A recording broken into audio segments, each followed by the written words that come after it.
ವಿವಿಧ ಬೇಡಿಕೆಗಳಿಗೆ ಆಗ್ರಹಿಸಿ ಆಶಾ ಕಾರ್ಯಕರ್ತೆಯರು ಪ್ರತಿಭಟನೆಯನ್ನು ಮಾಡಿದ್ದಾರೆ. ಬಾಗಲಕೋಟೆಯ ಡಿಸಿ ಕಚೇರಿ ಎದುರು ಧರಣಿ ಕೂರಲಾಗಿದೆ.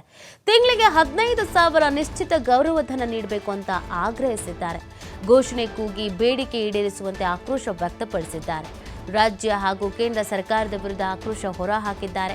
ಬೇಡಿಕೆ ಈಡೇರಿಸುವಂತೆ ಜಿಲ್ಲಾ ಅಧಿಕಾರಿಗಳಿಗೆ ಮನವಿಯನ್ನ ಮಾಡಿಕೊಂಡಿದ್ದಾರೆ. ತಿಂಗಳಿಗೆ 15,000 ನಿಶ್ಚಿತ ಗೌರವಧನವನ್ನು ನೀಡಬೇಕು ಅಂತ ಕೇಳ್ಕೊಳ್ತಾ ಇದ್ದಾರೆ. ರಾಜ್ಯ ಹಾಗೂ ಕೇಂದ್ರ ಸರ್ಕಾರದ ವಿರುದ್ಧ ಆಕ್ರೋಶವನ್ನು ಹೊರಹಾಕ್ತಾ ಇದ್ದಾರೆ. ಈ ಬೇಡಿಕೆಗಳನ್ನು ಈಡೇರಿಸಬೇಕು ಅಂತ ಜಿಲ್ಲಾಧಿಕಾರಿಗಳಿಗೆ ಇದೇ ಸಂದರ್ಭದಲ್ಲಿ ಮನವಿಯನ್ನ ಕೂಡ ಮಾಡಿಕೊಳ್ಳಲಾಗಿದೆ. ವಿವಿಧ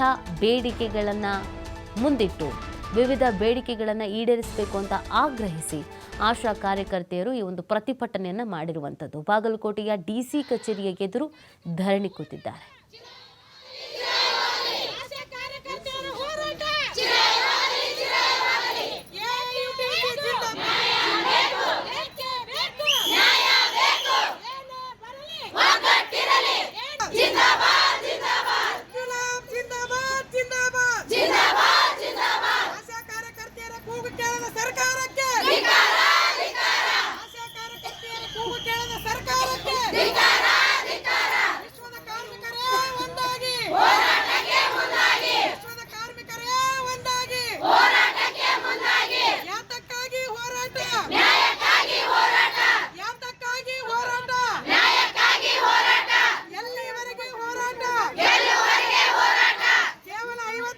ದುಡಿಸಿಕೊಳ್ಳುವ ಸರ್ಕಾರಕ್ಕೆ